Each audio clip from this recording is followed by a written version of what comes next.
नमस्कार, सभी का हमारे YouTube चैनल में स्वागत है। आज हम पॉलिनेशन या परागण के बारे में अध्ययन करेंगे।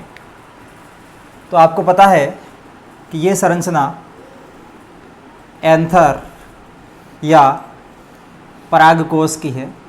इसको एंथर या परागकोश कहते हैं। और इस परागकोश के अंदर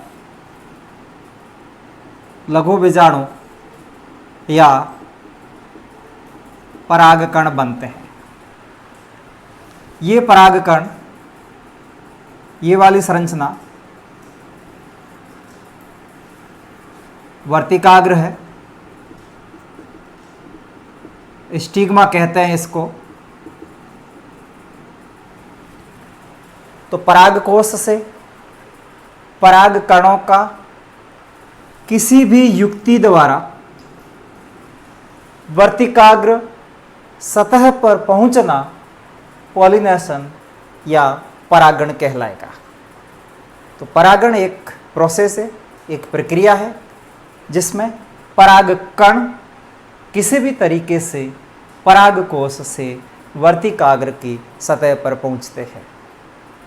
आपको बताया था कि आवर्तबीजी पादपों में परागण की क्रिया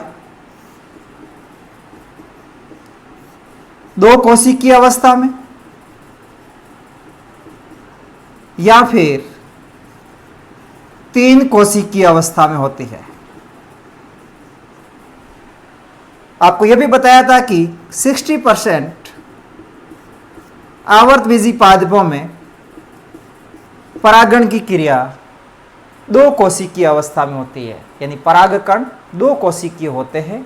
उस समय यहां से ये परिकीर्णित होते हैं। 40% में ये तीन कोशिकीय अवस्था में परिकीर्णित होते हैं। दो कोशिका कौन सी? इसमें एक कोशिका वेजिटेटिव सेल यानी कायिक कोशिका और दूसरी जनरेटिव सेल यानी जनन कोशिका होती है। अगर तीन कोशिकीय अवस्था है उस समय जनन कोशिका विभाजित हो जाती है और वो दो नर युग्मक बना लेती है, यानी यहाँ पर एक कायिक कोशिका होगी और इसमें दो नर युग्मक होंगे, यानी कुल तीन कोशिकीय अवस्था, यहाँ पर दो कोशिकीय अवस्था। तीन कोशिकीय अवस्था का उदाहरण ध्यान रखना आप, एक गेहूं वाला उदाहरण ध्यान रखना, एक बंदर बाटी का ध्यान रखना, ओलोप्टेलिया बंदर बाटी जिसको कहते हैं या बंदरबाट। इसमें तीन कोशिकीय अवस्था में पॉलिनेशन की क्रिया होती है। अब आगे, पॉलिनेशन दो प्रकार का होता है। नंबर एक, सेल्फ पॉलिनेशन, हिंदी में इसको स्वपरागण कहते हैं। और दूसरा, इसमें क्रॉस पॉलिनेशन, इसको परागण कहते हैं। इसको डिटेल में देखते हैं। सेल्फ नाम से स्पष्ट है, एक पादप, उस पर कोई पुष्प है, जैसे ये प्लांट है, इसके ऊपर ये कोई द्विलिंगी पुष्प है। तो इस पुष्प के परागकण इसी पुष्प की वर्तिकाग्र पर पहुंचे, या फिर ये पादप है, इस पर एक पुष्प, इस पर यह दूसरा पुष्प। तो एक पादप पर किसी पुष्प के परागकण उस पादप पर उपस्थित दूसरे पुष्प की वर्तिकाग्र तक पहुंचते हैं। तो ये दोनों तरीके स्वपरागण में आएंगे। दूसरा है परपरागण। इसमें पादपों की जाति एक ही होगी, परंतु दो अलग अलग पादप होंगे। एक ही जाति के दो अलग अलग पादपों के मध्य यह क्रिया होगी। जिसमें एक पादप पर उपस्थित किसी पुष्प के परागकण उसी जाति के दूसरे पादप पर उपस्थित पुष्प की वर्तिकाग्र तक पहुंचते हैं, तो यह क्रिया क्रॉस पॉलिनेशन या पर परागण कहलाएगी। तो सबसे पहले डिटेल इसके बारे में पढ़ते हैं, सेल्फ पॉलिनेशन या स्व परागण के बारे में। स्व परागण दो प्रकार का होता है, जिसमें पहला है ऑटोगैमी। ऑटो का मतलब सेल्फ या स्व हो गया, इसको स्वयुग्मन कहते हैं। दूसरा इसके अंदर वो है जिटोनोगैमी, हिंदी में इसको सजात पुष्पी परागण कहेंगे। ऑटोगैमी में ये प्लांट, इसके ऊपर ये कोई पुष्प है, परागण की क्रिया एक ही पुष्प में होगी, यानी इसी पुष्प के परागकण इसी पुष्प की वर्तिकाग्र पर पहुंचेंगे, स्वयुग्मन कहलाएगा। जिटेनोगैमी में पादप एक है, उस पर दो अलग अलग पुष्प है, तो एक पुष्प के परागकण उसी पादप पर उपस्थित किसी दूसरे पुष्प की वर्तिकाग्र तक पहुंच रहे हैं, तो यह कहलाएगा जेटेनोगैमी या सजात पुष्पी परागण कहलाएगा। अब इसमें ध्यान रखना, दोनों पुष्प है कहां पर? एक ही पादप पर है, यानी ये दोनों पुष्प आनुवांशिक रूप से कैसे हैं? समान हैं, इसलिए इसको स्व परागण माना गया है। आनुवांशिकी रूप से दोनों पुष्प समान हैं, परंतु इकोलॉजिकली दो अलग अलग पुष्पों में परागण की क्रिया हो रही है, इसलिए कई वैज्ञानिक इसको पर परागण में सम्मिलित करते हैं, परंतु नॉर्मली आपको स्व परागण में इसको सम्मिलित करना है, जेटेनोगैमी या सजात पुष्पी परागण। अब आगे स्व परागण की क्रिया हेतु प्लांट्स में जो पुष्प है उनमें क्या अनुकूलन होते हैं, कॉन्ट्रावेंसीज या अडेप्टेशंस क्या होते हैं, वो आपको पढ़ने हैं। यहाँ पर अडेप्टेशंस या इनके अनुकूलन। तो स्व परागण के लिए सबसे पहला करैक्टर है, इनमें बाइसेक्सुअलिटी, यानी पुष्प है वो बाइसेक्सुअल या द्विलिंगी होने चाहिए। पुष्प द्विलिंगी होंगे तभी एक पुष्प के परागकण उसी पुष्प की वर्तिकाग्र पर जाकर के गिरेंगे और परागकणों का अंकुरण होगा, आगे फर्टिलाइजेशन प्रोसेस होगी। दूसरा अनुकूलन, इसमें ऐसे पुष्पों में होमोगेमी, जिसको कहते हैं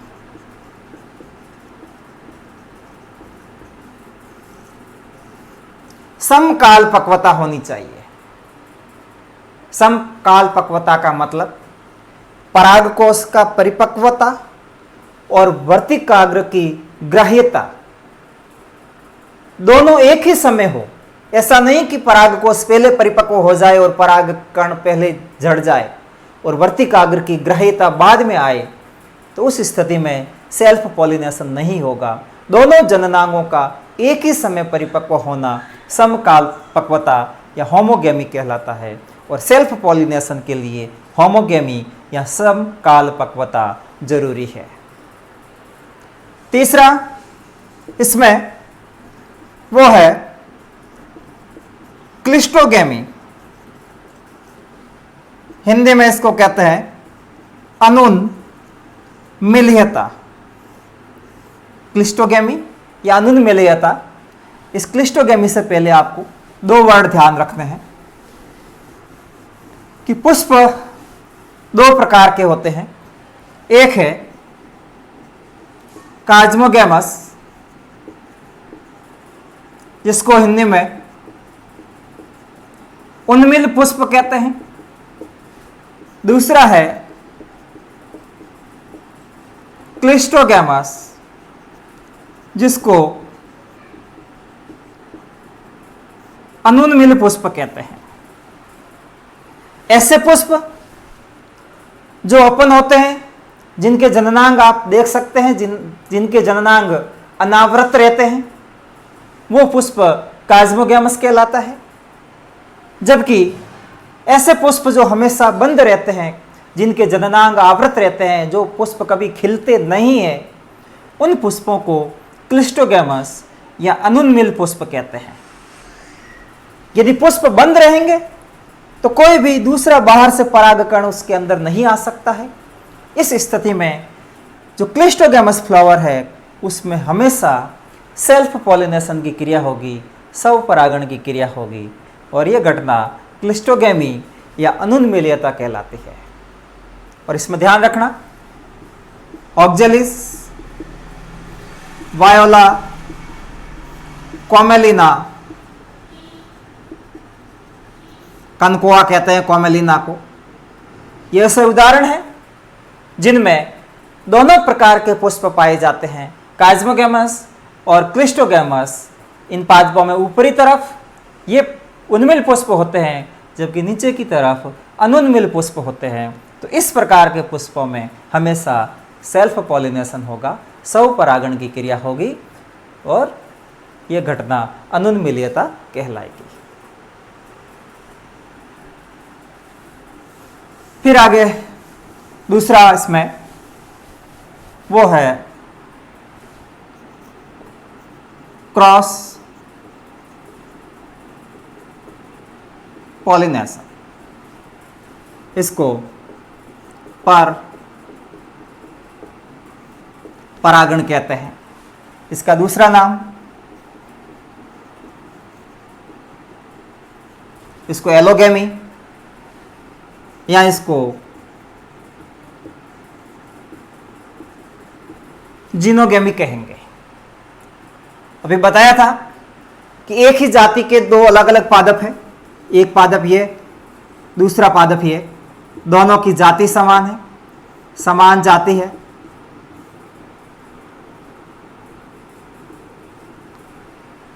तो एक जाति के दो अलग अलग पादप, इस पर कोई पुष्प है, इस पर कोई पुष्प है, तो इसके परागकण उसी जाति के दूसरे पादप की वर्तिकाग्र तक पहुंचते हैं, तो यह क्रिया पर परागण कहलाती है।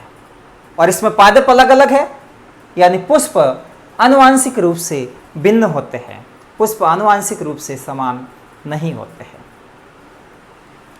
अब इसमें पर परागण को संपन्न करवाने के लिए भी पादपों में कुछ अनुकूलन पाए जाते हैं, एडेप्टेशंस पाई जाती है। वो अनुकूलन आपको ध्यान रखने हैं, जिसमें पहला है वो है यूनिसेक्सुअलिटी, या इसको डाइक्लिनी कहते हैं।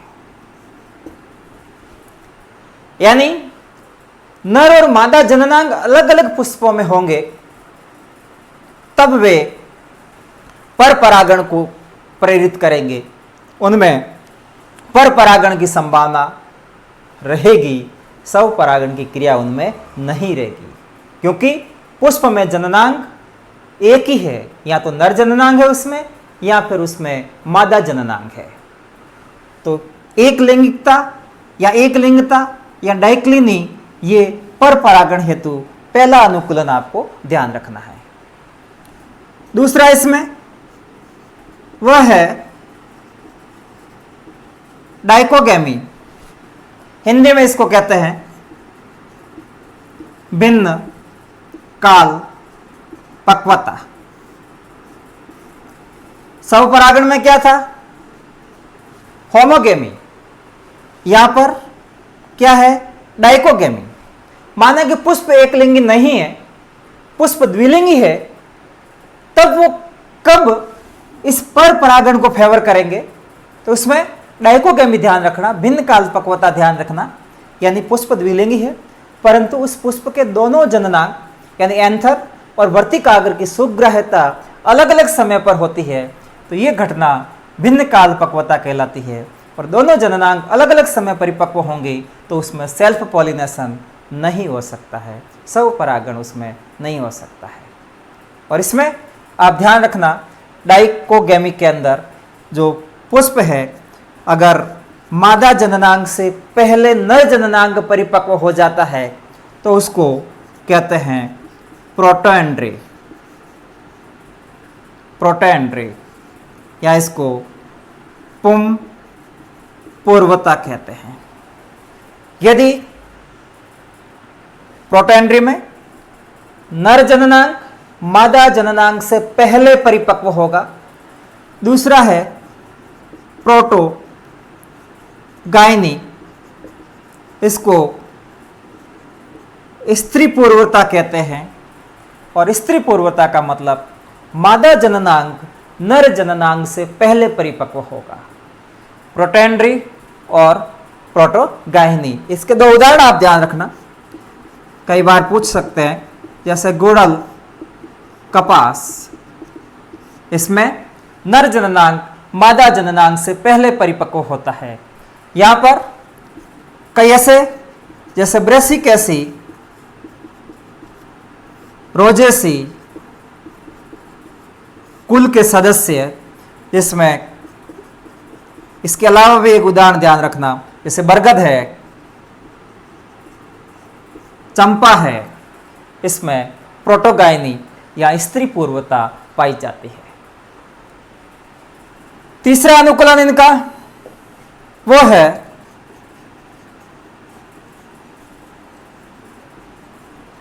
हर्कोगेमी। इसका उदाहरण ध्यान रखना, आंख। हर्कोगेमी में क्या होगा कि नर जननांग और मादा जननांग के मध्य कोई फिजिकल बैरियर या फिर दोनों जननांगों के मध्य कोई भौतिक बाधा आ जाती है, और उस भौतिक बाधा के कारण उस पुष्प के परागकण उसी पुष्प की वर्तिकाग्र तक नहीं पहुंच पाते हैं, तो यह घटना क्या हो गई, हर्कोगेमी हो गई। यदि आपने आंख को देखा हो तो आंख में जो पुष्प है उस पुष्प को ध्यान से देखेंगे तो उसमें एक पीले रंग की डिस्क होती है और ये गाइनोस्टेजियम कहलाती है, और इसके भीतरी तरफ ये जो पुष्प है आंख का, इसके भीतरी भाग की तरफ आपको इसका गाइनोसियम मिलेगा। तो ये आवरण ऊपर आ गया गाइनोस्टेजियम के रूप में, जिससे यहां से पोलिनियम से परागकण हैं वो इस वर्तिकाग्र तक नहीं पहुंच पाते हैं, एक भौतिक बाधा आ गई, तो ये हर्कोगेमी हो गया। चौथा अनुकूलन इसमें वह है सेल्फ स्टेरिलिटी या स्व बंध्यता जिसको कहते हैं। इसमें परागकण वायबल है, वायबल का मतलब जननक्षम है, जीवनक्षम है,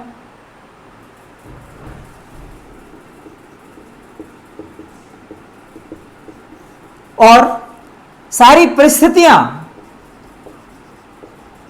कैसी है, अनुकूल है।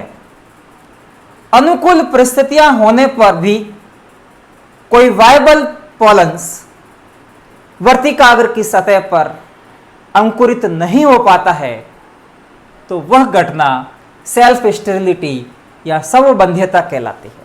परागकण गिर गया वहां वर्तिकाग्र सतह पर, परागकण में अंकुरण की क्षमता है, अंकुरण के लिए सारी कंडीशन अनुकूलन है, परंतु कुछ ऐसे फैक्टर्स आनुवांशिक कारक हो सकते हैं, उनके कारण वह परागकण उसी पुष्प की वर्तिकाग्र पर अंकुरित नहीं हो पाता है, तो यह घटना सेल्फ स्टेरिलिटी या स्वबंध्यता कहलाएगी। और इसका उदाहरण ध्यान रखना, पेटूनिया, पिटूनिया के अंदर सेल्फ स्टेरिलिटी या स्वबंधीयता पाई जाती है। और पांचवा अनुकूलन इसका वह है हेटेरो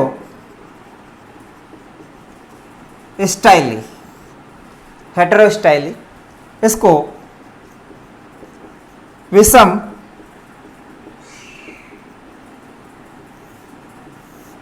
वर्तिकात्व कहते हैं। उदाहरण ध्यान रखना, ये कई बार पूछा जाता है हेटेरोस्टाइली का उदाहरण। प्राइमुला में विषम वर्तिकात्व पाया जाता है। मैं चित्र बना रहा हूं, आप स्पष्ट रूप से समझ जाओगे। एक कंडीशन ये है, दूसरी कंडीशन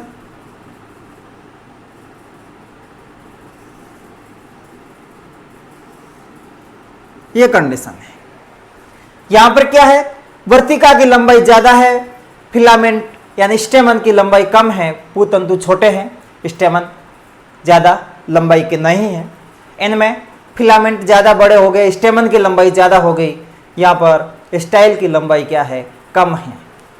तो ये कंडीशन क्या कहलाएगी, विषम वर्तिकात्व कहलाएगी। और इस स्थिति में भी वहां पर क्रॉस पॉलिनेशन होगा। भले ही पुष्प कैसा हो, द्विलिंगी हो, परंतु संभावना अधिकतम किसकी है, पर परागण की संभावना है। क्योंकि इस स्थिति में सेल्फ पॉलिनेशन के लिए क्या होना चाहिए कि इस वर्तिकाग्र सतह के पास में ही एंथर या परागकोश होना चाहिए। दोनों जननांग एक दूसरे के पास पास होने चाहिए, तब वो सब परागण को प्रेरित करते हैं। परंतु यहाँ पर दोनों की लंबाई में भिन्नता है, तो ये विषम वर्तिकात्व कहलाएगा और ये क्रॉस पॉलिनेशन का एक अनुकूलन है। अब इससे आगे पर परागण को संपन्न करवाने के लिए विभिन्न प्रकार के एजेंट्स या विभिन्न प्रकार की युक्तियों की आवश्यकता होती है। वह युक्तियां जैविक हो सकती है, वह युक्तियां अजैविक हो सकती है। तो आपको इस पर परागण की युक्तियां या एजेंट्स के बारे में पढ़ना है। तो अगला टॉपिक होगा एजेंट्स ऑफ क्रॉस पॉलिनेशन। पर परागण युक्तियां। तो परागण की क्रिया को संपन्न करवाने वाली एजेंसीज या एजेंट्स कौन कौन से हैं, तो उनको दो भागों में अपन बांटते हैं। पहला इसमें एबायोटिक एजेंट्स, ध्यान रखना है, एबायोटिक एजेंट्स, हिंदी में इसको कहेंगे अजैविक कारक। दूसरा इसमें बायोटिक एजेंट्स, इसको जैविक कारक कहते हैं। अजैविक में भी दो, परागण की क्रिया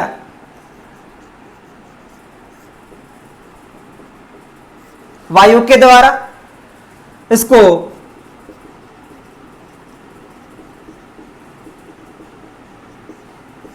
एनिमोफिली कहेंगे। परागण की क्रिया जल द्वारा, इसको हाइड्रोफिली कहेंगे। यानी यह वायु परागण,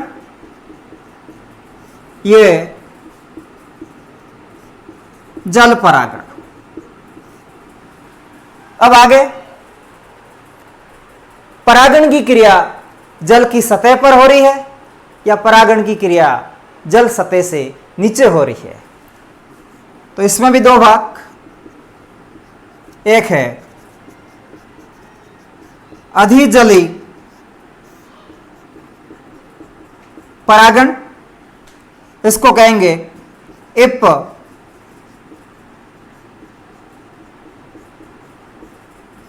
हाइड्रोफिली। उदाहरण ध्यान रखना इसका,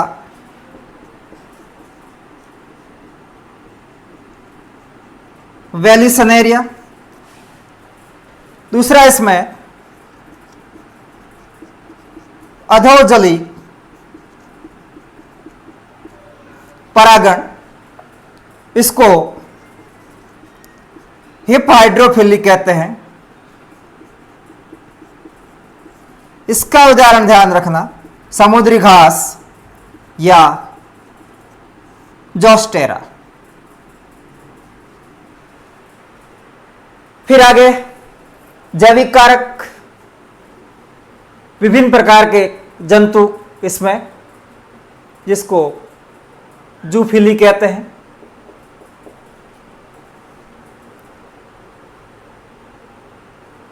कुछ उदाहरण यहां ध्यान रखना है कि परागण की क्रिया कीटों के द्वारा, तो इसको एंटोमोफिली कहते हैं। परागण की क्रिया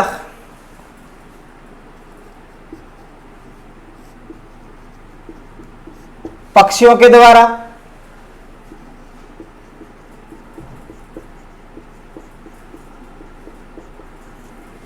ऑर्निथोफिली। परागण की क्रिया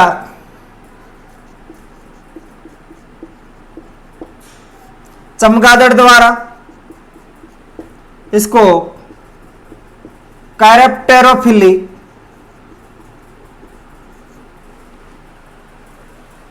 परागण की क्रिया घोंघे के द्वारा, इसको मेलेकोफिली। परागण की क्रिया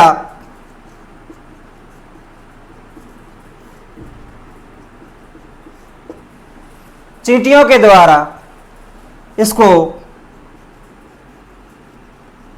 मिर्मेकोफिली कहते हैं।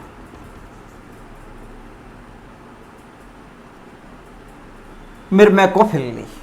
तो ये कुछ उदाहरण हैं, कुछ जैविक कारक है जो पर परागण की क्रिया को संपन्न करते हैं। तो पहला अजैविक कारक में वायु के द्वारा यानी एनिमोफिली, जल के द्वारा हाइड्रोफिली। जल सतह पर हो रहा है तो हिप हाइड्रोफिली, जल सतह से नीचे तो हिप हाइड्रोफिली।